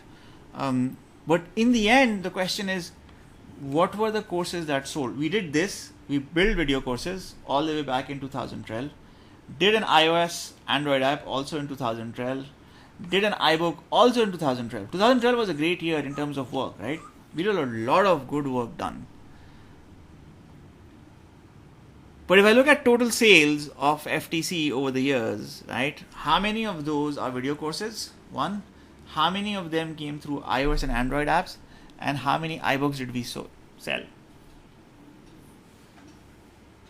So iBooks are an Apple template that are used essentially for books on the iPad. So they're engaging books. You could put videos, you could put animation, you could put text, you could put images. So basically really, really high quality moving book with pictures or book with moving pictures, right? And so I think they announced it in 2011 and we started working on it right at the bat in 2012. And I think we did about 4 or 5 iBooks in total at that point in time. But again, the question is, how many did we sell?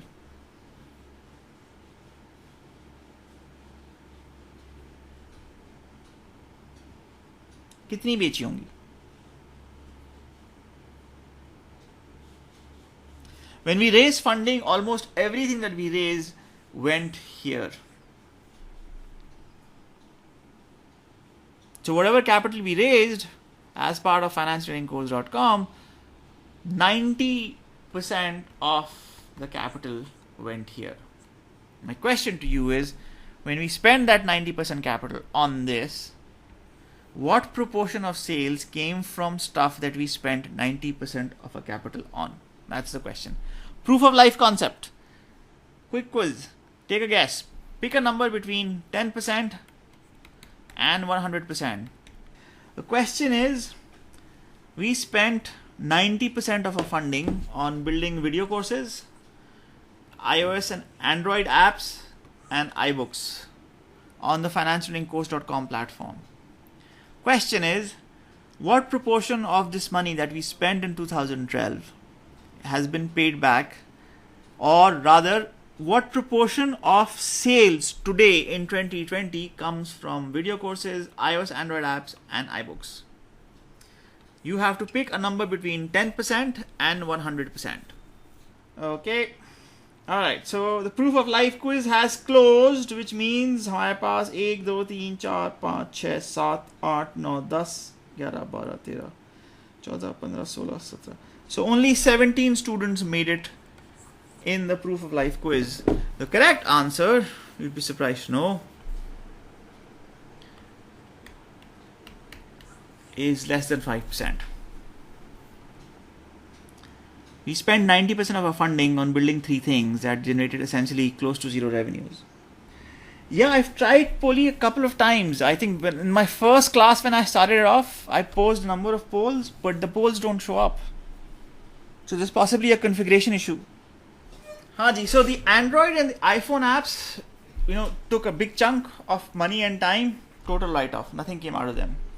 iBooks were very high quality products, but very little sales. And one part of the very little sales was because, the Apple iBook platform was geared towards books that were priced very, very cheaply in our space. So we were selling these for about $9. So in terms of $9, in terms of volumes, I think I'd say maybe we sold maybe 50 or 60 in total, but that was what? Maybe $400 in revenues in total. Online video courses, we were launched in 2012. We only started selling them in 2018. Pre-2018, nobody wanted to buy them. So this is in terms of a revenue summary. Now the big mistakes were, we didn't switch to AWS. I think if we switched to AWS, we would have been about 5 times bigger today. That's how much it cost us. Another big one was we didn't understand server security. So once we did switch to AWS, we got hacked on a regular basis. We didn't understand traffic, and we didn't understand this concept of what we call free money, right? These are things that we missed out in a big way. All right. So now, when I started FTC, what had happened? Who was I?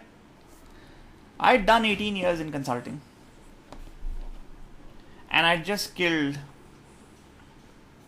Alchemy Technologies. I was in debt, I was distressed, I was burnt out, I was in a really dark space, right? And my primary work stream was the sinkholes. I was just trying to figure out something else that I could do which would not require me to build, develop, or implement software. So from a context point of view, if you think in terms of FTC from a setting point of view came at a very different time, came in a very different context, came in a very different perspective compared to both Alchemy and Avicenna. Alright, so we're now down to the last one, which is Taha Schools, Special Needs Education. This is not a for-profit business, this is just something that we started, but this also represents a very interesting story in terms of what it takes to get started, right? So Taha is our youngest son, and he's a special needs child, which means he needs special support, and he went to a mainstream school for the first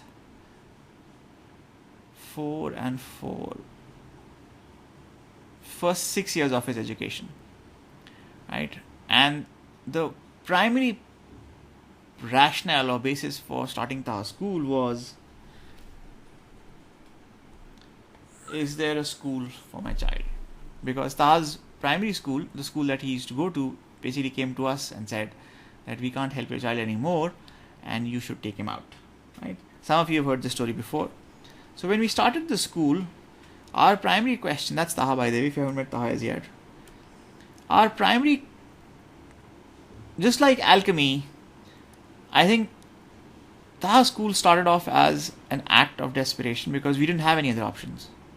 And we didn't have the choice to stay back or hold back. So we said, we'll start this off, we'll see whether it works as a backup option, and if it works, it works.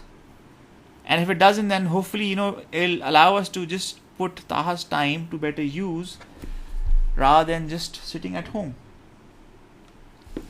And again, like Alchemy, 5 years of experiments and lucky breaks. Now, as a business, it's not commercially viable. Because it's not a business, right? Because the special needs learning mindset is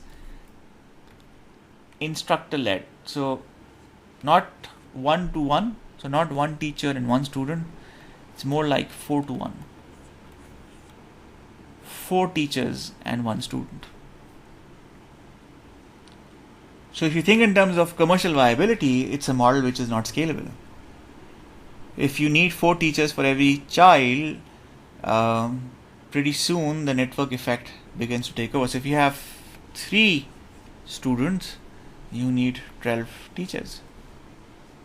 Now you can scale it down, You can scale it down and say, I'm going to not do a 4-to-1, I'm going to do 2-to-1 model. Even then, if you have 3 students, you need 6 teachers. If you have 30 students, how many teachers do you need? You need 180 instructors. Does that make sense?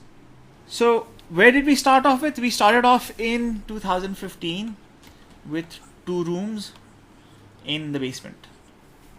And we started off with a single teacher to teach math.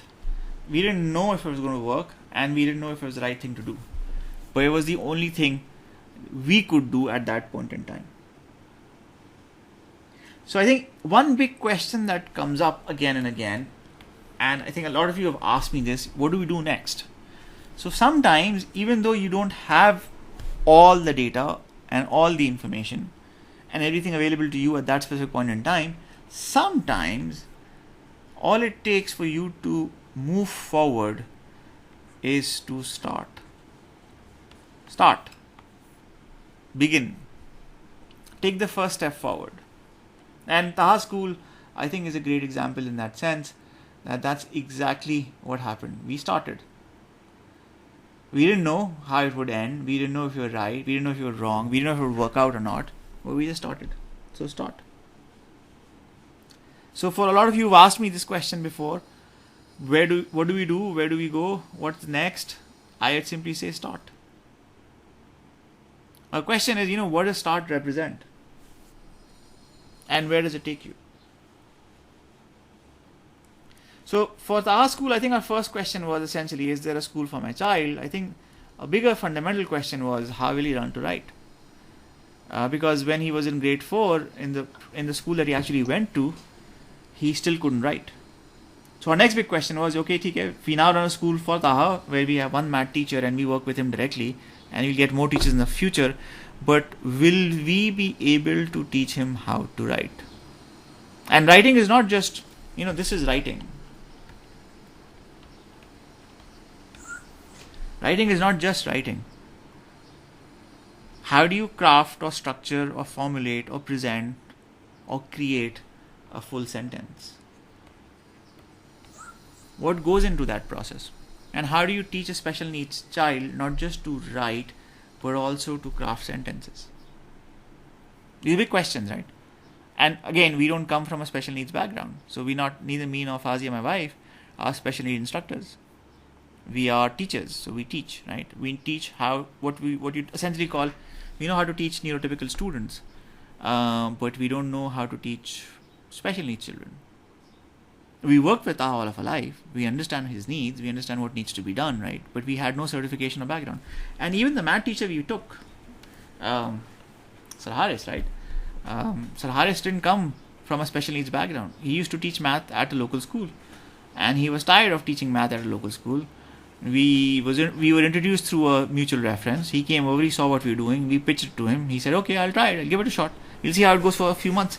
And at the end of those few months, we weren't sure if the school would still be around, or the teacher would still be around, or we would still be continuing moving forward with it. So we didn't know. We didn't have any answers. With alchemy, in alchemy's case here,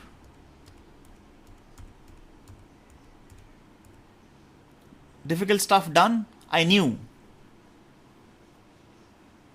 When I was sitting on that dinner table and I said, I'm not going to take any of these offers, I'm going to work for myself, I knew. What will you do? I knew. Difficult stuff done, we'll take care of it. When the name came, I knew, right? In Taha schools, in this specific instance, is there a school for my child? I didn't know. Is this the right school for my child? We didn't know. Will Taha ever be able to write because we put him into Taha school? We didn't know. How will he learn to write? Didn't know. What does it take for him to write? Didn't know. Didn't have any of the answers. But then he did. That's him. Full sentences. He's now doing crosswords and Sudoku and Scratch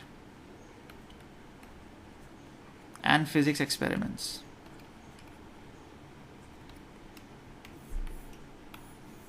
For 5 years ago when we started, we didn't know. Sometimes And this is why this is such a difficult answer. Sometimes the right choice is to not start, because it's a business, right? And you think, in the end, does it add up? Will it add up? Sometimes the right choice is to start, because it's not a business. And that's the reason, why I wanted to close with Taha School, because we looked at three rational choices. Well, not rational choices because you're talking about me, but we looked at three choices from the domain of business: Avicenna, Alchemy, FinanceTrainingCourse.com. But then there are irrational choices. For those of you who want to work in spaces that do not deal with profit or money or income, where you want to change the world, where you want to make a difference, where you want to do something which has not been done before, simply because it's something that has to be done, because it's right, because the time has come up for someone to take a stand and fix something that's broken. Sometimes you have none of the answers, but the only choice you have is to start. So Taha learned to write, and those are the teachers. So that's Miss Samina. So our first teacher, Sir Haris, is not here because he went to LUMS. Miss Samina was teacher number 2. She teaches social studies. Usama, I think, was the third or fourth teacher, and he teaches Scratch and computer science. Sir Numan teaches physics and science experiments. Arham is a math supplement. He works with Sir Haris to teach Taha math. Taha actually has Miss Sara teaches art. We started off with just one student, one teacher. Over 5 years, mashallah, we've grown to, so that's Taha. Again, he's grown up. Ahmad is completely non-verbal. He's an autistic child. And Ammar is the third student. So 3 students and 6 teachers. We don't have Sir Qayyum here, who's a physiotherapist, and Sir Haris, who's an advisor on the math side. What do schools do for children other than padhai and studies? They also make it possible for them to make friends. So in the beginning, when we started Taha School, our big question was, how will he make friends? If there's just one student in the school and there are 4 teachers, how will he ever make friends? But he provides, Allah Ta'ala provides. So that's the 3 of them. This February at the school in the Bouncing Castle on his birthday party. That's Sir Haris. So that's Haris and that's Sir Faizan. Right? Questions. So I think lesson number 1 is your pitch will always improve as you do it, as you use it again and again. It'll always improve, right? It'll always get better. So you don't wait for it to get better. You just start using it. And in the first few times when you use it, it'll be like you'll pitch it and you'll flame, right? So you'll get shot down. People will make fun of you, but you learn from it. So the next time you do it, it's a little better and more effective. So if I think in terms of, if you look at all the pitches that we've done here, right? Is there a school for my child? This pitch has remained the same, right? Will he ever learn to write? Pitch has remained the same. But it's now, in the beginning it was just, will he ever be able to write with his hands? Now it's become, will he ever be able to write code? And now it's gone, will he be able to write code in Scratch to will he be able to write code in a regular programming language, right? If you go back to Risk Rockstar, right? Be a Risk Rockstar.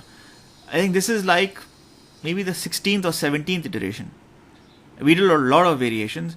And for us, I think with FinanceTrainingCourse.com, I think the big challenge was we thought there was a market and we focused and created a pitch for that market. But nothing came. No traffic, no sales, no revenues. So we changed the pitch. We tried a different pitch and that didn't work. Then we tried a third one, then a fourth one, then a fifth one. Risk Rockstar is the one that sort of resonated the most with us and resonated the most with what we thought were our primary customers who were buying stuff online from our site. Did that answer your question, Hashim? So if you go back to Alchemy, right? In Alchemy's case, difficult stuff done. High level pitch has remained the same, but if somebody asks me, what do you do? Depending on who's asked me, the answer is different. If I'm speaking to the CEO of Habib Bank, what do you do? Do we sell risk software? Not anymore. I run a risk consulting practice. We do Basel II, economic capital management. If I'm speaking to an insurance company CEO, what do I say? What do you do? We do IFRS 17 implementations because that's the hot button right now.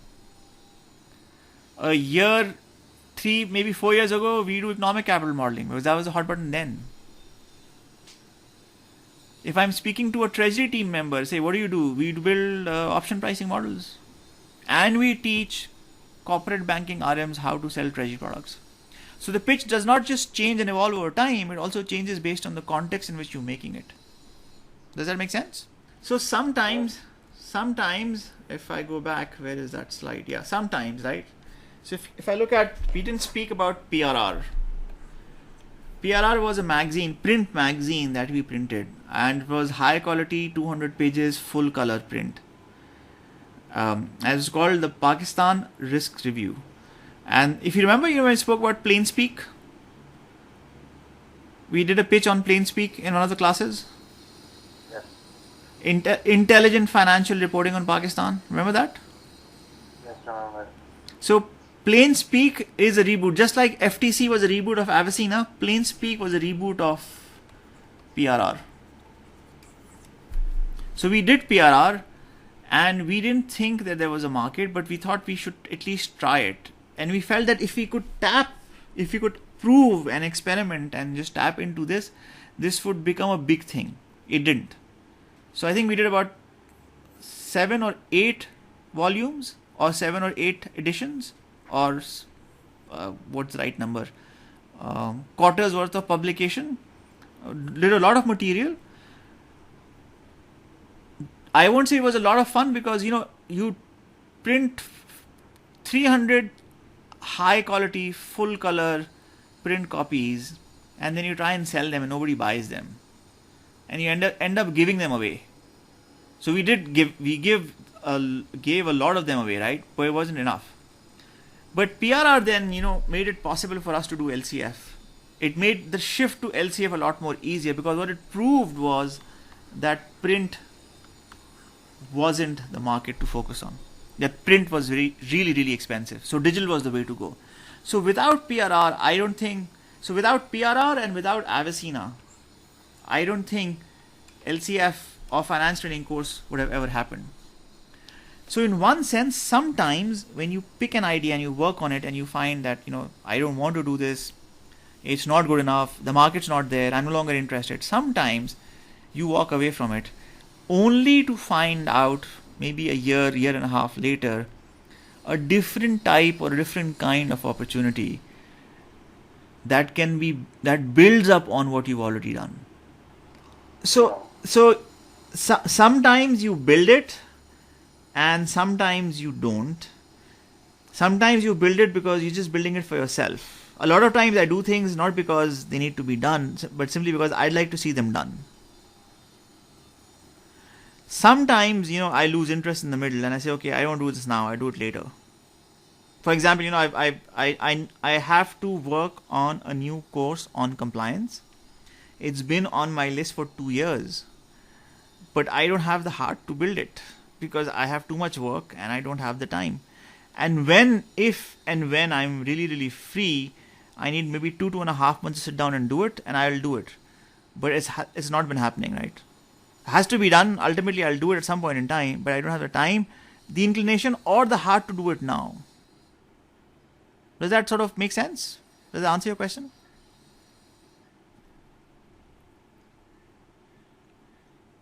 Yeah. So, the person who's asked IFRS 17? No, it's not rolled out for implementation in Pakistan, but we don't do 17 work here in Pakistan. We do it outside Pakistan. And yes, we're still trying to implement 9, but not doing a good job of it. Alright, G, any other questions? So key takeaways, primary takeaways. What did you learn? So Pehla is start, right? You can spend a lot of time, as I did with Avicena, researching, figuring out, trying out things, making something work, deciding how to do it. but the clock only starts ticking once you start. So you have to start.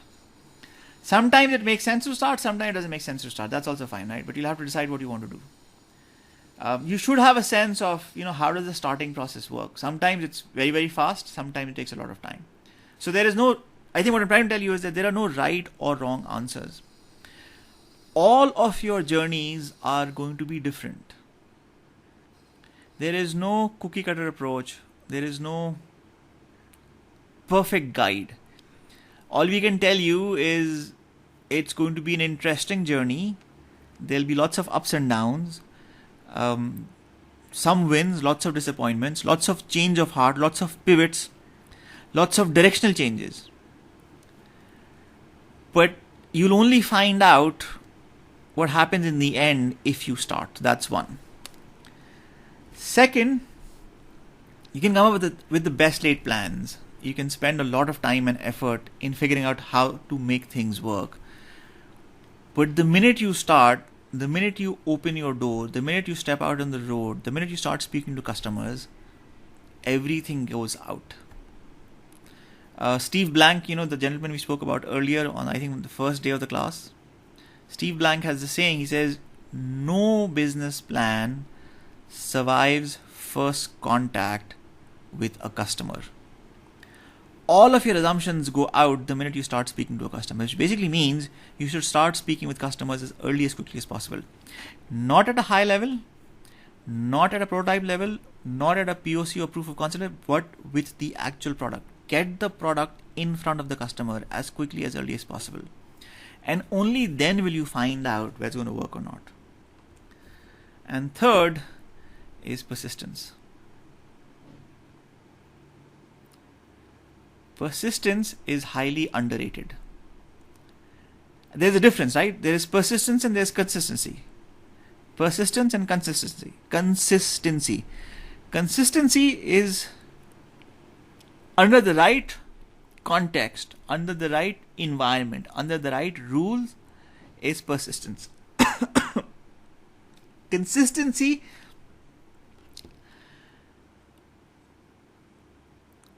when everything's saying that no, this is not going to work, this is not right, sometimes can be an advantage, sometimes can be a benefit, sometimes is plain simple wrong.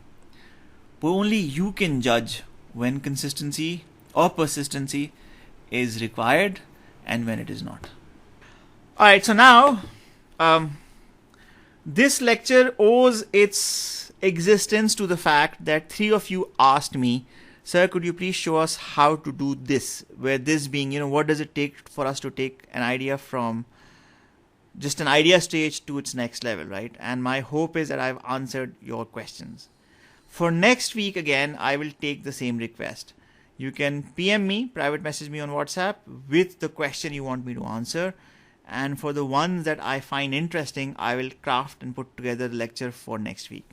I have now recorded this lecture 3 separate ways. So there will be a recording on Teams, there is a PowerPoint recording, and then there is also a separate recording that I've done using my own screen capture. So we'll have 3 separate sources. We'll figure out which recording works the best. The next lecture will be the last lecture before the break.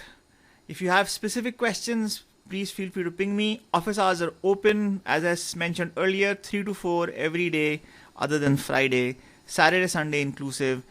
Drop me a note or a WhatsApp message if you send me an invite, because I'm not logged in all the time to the Habib email ID or to Teams. So I don't get to see your invite if I don't get a message on either email or on WhatsApp. Okay. Okay, so that's all she wrote. Thank you very much, guys and gals. Appreciate your patience and your time. I will see you guys next week, inshallah. Stay in touch. Drop me a note if you have any questions, and I will see you on office hours. Thank you.